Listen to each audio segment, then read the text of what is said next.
What if I told you the purest flavors in your kitchen aren't pure at all? The cinnamon you sprinkle, the turmeric you trust, the saffron you save for special dishes, each could be part of a billion-dollar illusion. In September 2025, it was reported that European scientists tested supermarket spices and made a shocking discovery. Much of the premium cinnamon wasn't cinnamon at all. It was cassia bark, cheaper, harsher, and laced with a compound that can damage the liver. That quiet report exposed a global problem: fake spices flooding shelves from Colombo to Copenhagen. And it was only the beginning. Stay with me, because by the end of this video, you'll look at your spice rack very differently. You sprinkle it on toast, in coffee, on apple pie. But what if it isn't cinnamon at all? Real Ceylon cinnamon from Sri Lanka is light, delicate, and rare. Its cheaper cousin, cassia, grows fast across Asia and looks almost identical once ground. The difference? Cassia contains coumarin, a natural chemical that can damage the liver when consumed regularly. In September 2025, the European Commission's Joint Research Center screened cinnamon sold at EU retailers and reported widespread non-compliance and suspected fraud in the category, using new lab methods to spot mislabeling and adulteration. In France, Ceylon cinnamon sold under supermarket house brands, including Carrefour and Intermarché, was flagged for substitution with cassia bark. Labels promised purity, but the contents were industrial. For companies, it's easy money. A kilo of cassia costs a fraction of true cinnamon, yet sells for nearly the same. For consumers, it's invisible fraud, flavor without truth. And this isn't just a European issue. In early 2024, the U.S. Food and Drug Administration recalled several cinnamon products, including Supreme Tradition, sold by Dollar Tree, and La Fiesta, after detecting dangerously high levels of lead. Some batches were distributed nationwide through Walmart and discount chains, proving even budget store jars aren't always what they seem. EFSA's guidance puts a tolerable daily intake for coumarin at about 0.1 milligrams per kilogram of body weight per day, a threshold heavy cinnamon users can brush against if they're unknowingly using cassia. Ceylon has its own protection, a geographical indication and export controls. But once the bark is ground, paper trails blur and lab tests are the only honest language left. And if the world's favorite comfort spice can be faked this easily, what about the herbs we toss on dinner every night? In 2024, UK spot checks again found adulterated oregano, olive leaves, myrtle, even random weeds from Mediterranean fields. The finding echoed earlier Which investigations. That's the UK's leading consumer watchdog, which had shown the same thing nearly a decade before. Despite the exposure, nothing changed. The fraud simply went underground. Earlier tests even named major retailers like Aldi and Tesco among those whose oregano failed authenticity checks, showing the problem reached even trusted brands. Why? Because oregano is easy to fake. It's dried, crushed, and aromatic. Once ground, no one can tell leaves apart by eye. Suppliers mix cheaper plants to stretch volume, and taste panels rarely notice.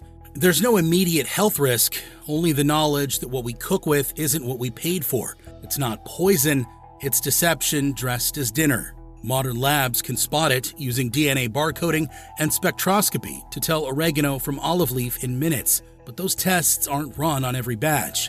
The economics reward the lie. Dilute a ton by 20%, win an instant margin bump, and count on the fact most countries don't test often enough to notice.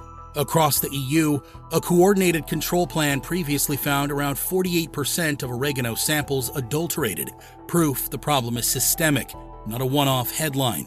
And in the US, similar tests on imported oregano blends sold online found undeclared olive leaves and weeds in brands sold through Amazon and discount retailers, showing the fraud has quietly crossed oceans. And the next spice in your cupboard takes that deception to an even darker place. Turmeric has been sold as nature's healer, anti-inflammatory, antioxidant, miracle powder. But in parts of South Asia, the quest for that deep golden hue has led to something far from natural. For decades, investigators have caught traders mixing lead chromate, an industrial pigment, into turmeric to make it appear brighter and richer. Lead chromate is a neurotoxin. It damages the brain and kidneys, especially in children. In 2024 and 2025, U.S. regulators continued issuing recalls of imported turmeric for excessive lead as part of a broader crackdown on lead in spices. Among them were Pran, Flor, and Spice Time, all recalled after the FDA found lead levels hundreds of times above legal limits. Some jars were sold nationwide through Walmart, Amazon, and smaller grocery chains. It's the same story every few years. A sacred spice turned into a silent toxin. Proof that in the global race for color and profit, health is the first casualty. Public health teams have traced clusters of elevated blood lead in families back to bright turmeric in home pantries. Not paint, not pipes, but the powder itself. Once powdered spice crosses borders, it's repacked, relabeled, and laundered through brokers. By the time a recall hits, the jar in your cupboard might carry a different brand name entirely. And if gold can be poisoned, imagine what happens when the world's most expensive spice is counterfeited. If these hidden stories are making you look at your kitchen differently, take a second to like this video. It tells the algorithm this investigation deserves to be seen. And don't go anywhere. The next case isn't just shocking, it's about a spice so valuable, people are literally faking gold. Gram for gram, saffron is worth more than silver. It takes 70,000 flowers to make a single pound of the spice, and that rarity makes it irresistible to counterfeiters. In recent years, joint operations by European police have dismantled counterfeit saffron rings, with seizures of dyed corn silk, shredded plastic, even red-colored gelatin threads packaged as Grade A saffron.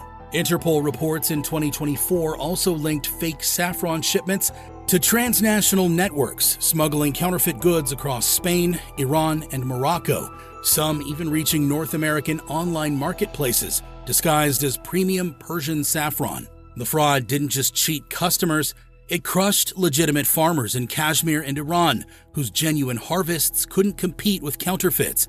There's even a formal quality scale, ISO 3632, grading saffron's aroma and color. Fakes can spoof color with dye, but they can't fake the chemistry of aroma. In 2020, Kashmir's saffron earned geographical indication status to protect the real thing. Yet, counterfeit Kashmiri threads still flow online, a luxury label without the field behind it. When the world's most precious spice becomes an industrial illusion, trust disappears. Color sells, and that truth nearly destroyed Hungary's spice trade 20 years ago when paprika was found contaminated with aflatoxin, a carcinogenic mold. Europe promised tighter controls, new testing, better safety. But between 2023 and 2025, the EU's food alert system recorded dozens of new incidents, this time in chili powders. Inspectors found Sudan 1 to 4, banned industrial dyes once used in paint, added to make dull chili appear fiery red. U.S. border inspections during the same period intercepted chili powders dyed with Sudan 1 and Para red in imported shipments from India and China, proving these colorants continue to slip through global supply chains. So that beautiful red powder that promises warmth and flavor might also carry a chemical history best left in a laboratory. Even major supermarket chains like Lidl and Aldi have faced product withdrawals across Europe in the past decade for aflatoxin-linked paprika and chili recalls, proof that contamination knows no borders. And what happens when you don't even buy by brand, but by trust in your local supermarket? We think supermarket labels guarantee safety, but the cheaper the jar, the weaker the oversight. Store-brand spices often pass through a chain of brokers before reaching the shelf. Each stop means another opportunity to dilute, relabel, or skip testing altogether. In 2024 and 2025, both the FDA and the UK's Food Standards Agency issued recalls for supermarket spices containing metal fragments, salmonella, and undeclared allergens. Even major store brands, from Lidl to Walmart's Great Value line and Dollar Tree's Supreme Tradition, have appeared on recall lists for contamination or adulteration. Consumers rarely hear about it. A quiet notice goes online, a few jars vanish from shelves, then business resumes. The truth is simple. The global spice trade relies on opacity, and once spices are ground, traceability drops off a cliff. Whole spices carry identity, shape, size, origin tells, but powder turns everything into dust with a barcode. And those corners don't just hurt customers, they destroy the people who still try to do things honestly. In Sri Lanka, in Kerala, in the dry valleys of Kashmir, farmers still harvest real cinnamon, turmeric, and saffron by hand. They depend on steady prices and fair buyers, but every time fake spice floods the market, the price of the genuine crop collapses. Reports from fair trade and agricultural NGOs describe entire villages abandoning spice cultivation because they can't compete with synthetic or adulterated imports. Fraud doesn't just poison consumers, it starves communities. The fake spice industry steals not only money, but dignity, turning centuries of craft into collateral damage. And yet, the shelves stay full, the labels stay bright, the illusion remains intact. So, what have we uncovered? Cinnamon, swapped for cassia, hiding compounds that can harm the liver in products recalled from Dollar Tree, Walmart, and Carrefour. Oregano, mixed with olive leaves and weeds, found even in trusted retailers like Aldi and Tesco. Turmeric, colored with lead chromate, in recalls naming Pran, Flor, and Spice Time across the US and Europe.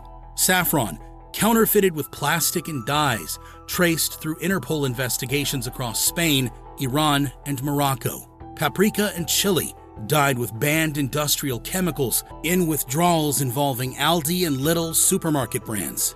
Store brands, built on broken supply chains from great value to supreme tradition. And farmers, left to pay the real price. All of it reveals a simple truth. The modern food system profits from our trust. We assume regulation means safety. We believe familiar packaging means purity. But behind the colorful jars and authentic flavor slogans lies an industry willing to trade honesty for margin. Every pinch we add to dinner carries a story of shortcuts, substitutions, and invisible hands turning flavor into fraud. So the next time you open a jar and breathe in that familiar scent, remember, purity isn't a promise, it's a choice, one the industry rarely makes for you. If this expose opened your eyes, share it with someone who deserves to know. And don't forget to subscribe so you never miss the next investigation into the hidden corners of the products we trust the most. Because sometimes the flavor of truth is the hardest one to swallow.